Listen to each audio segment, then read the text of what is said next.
My name is Emma Carter, and for years everyone in my family believed I was the daughter who would always be okay. I had a stable job, paid my bills on time, never asked for help, and quietly handled every problem that came my way. My younger sister, Sophie, was different. She was the baby of the family. Whenever she needed something, everyone rushed to help. Whenever I needed something, people assumed I would figure it out myself. I never complained about it. Until the day I discovered my parents had secretly sold the condo, my grandmother left me. And they sold it for one reason, too: pay for Sophie's dream wedding.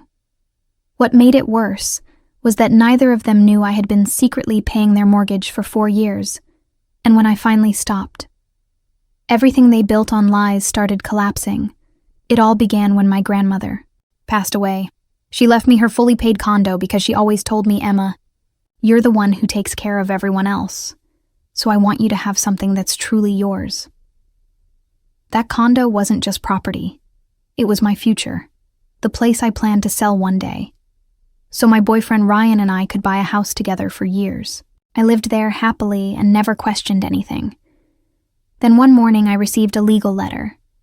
The letter informed me that the condo had been sold, and I had 30 days to move out. At first I thought it had to be some mistake. I worked in real estate. Law mistakes like this don't happen. So I checked the records myself, and that's when my entire world stopped. The condo had been sold weeks earlier. The person who signed the paperwork was my father. I drove straight to my parents' house. When I confronted him, he didn't deny it. Instead, he said something I'll never forget. It was family property. Family property. The condo my grandmother specifically left to me. The condo I lived in. The condo that represented my future. My father had sold it without telling me. The money was already gone. Most of it had been spent funding Sophie's €100 wedding. The venue, the flowers, the band, the designer dress, the champagne tower, all paid for with my inheritance. I looked at my mother expecting her to be shocked. Instead, she quietly said, "Sophie needed this." That's when I realized something painful. In my family, my sacrifices were expected. Sophie's happiness was protected, and nobody thought they owed me an explanation. I went home devastated. While packing my belongings, I opened my banking app, and there it was, the automatic payment I had set up years earlier. 4 years ago, I found overdue mortgage notices in my parents' kitchen. My father had lost his job and was falling behind rather than embarrass him. I quietly started paying their mortgage every month. Then I added their homeowner's insurance too. Month after month, year after year. They never knew. Over 4 years, I paid more than $55,000 to keep them from losing their home. The same home they were still living in when they sold mine. I stared at the screen for a long moment. Then I pressed one button: cancel mortgage payment canceled. Insurance payment canceled.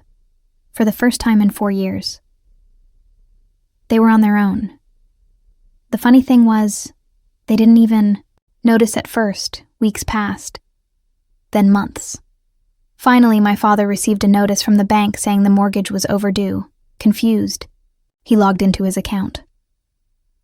That's when he discovered someone had been paying everything for years, and that someone had suddenly stopped. A few days later, my phone rang.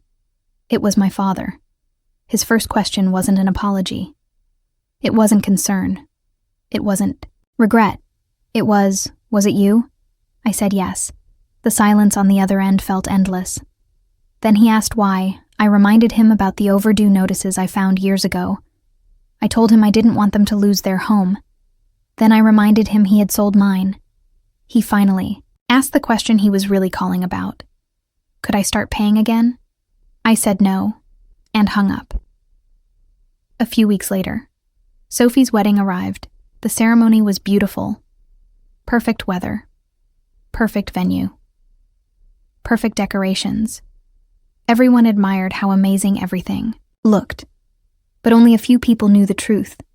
Every flower arrangement, every table centerpiece, Every glass of champagne had been purchased with money that should have been my future. At the reception, my father stood up to give a speech. He smiled proudly and raised his glass. Then he announced, "This is the greatest wedding gift we've ever given." The entire room applauded. I simply looked at him and quietly said, "Check your mailbox." His face instantly turned white.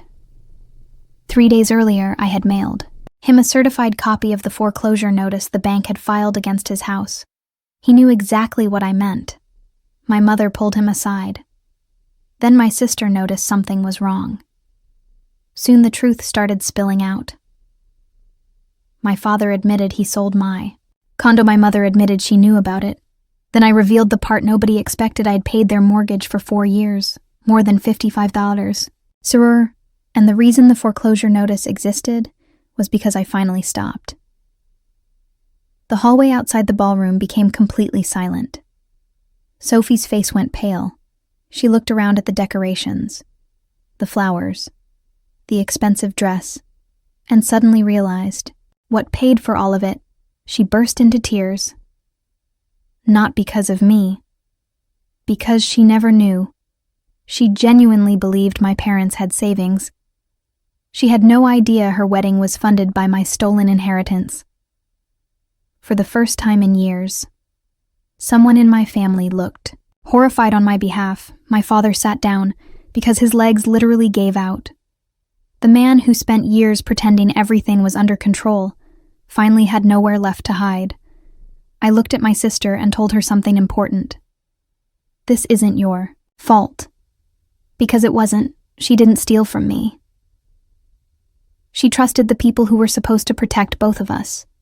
Ryan and I left the wedding shortly afterward. We didn't yell. We didn't create a scene. We simply walked away. A month later, my parents contacted lawyers. They knew they couldn't defend what happened. Eventually, my father signed a settlement agreement. He agreed to repay the full value of the condo, every dollar. It would take years. But he signed anyway. Sophie's reaction surprised me the most. She returned expensive wedding items she could still return, sold decorations she didn't need, and gave me every cent she recovered. It wasn't about the money. It was about accountability. For the first time, she wasn't the child being protected. She was an adult taking responsibility. Today, things are different. Not perfect, but different. My father works extra shifts to pay what he owes. My mother finally apologized. Real apology. Not an excuse. Not a justification. Just 2 words. "I'm sorry, and my sister and I are closer than we've ever been, because once the lies disappeared, we finally saw each other clearly. The biggest lesson I learned was simple. The people who take from you quietly will expect you to keep giving quietly forever. And the moment you stop, they'll call you selfish. But sometimes stopping isn't selfish.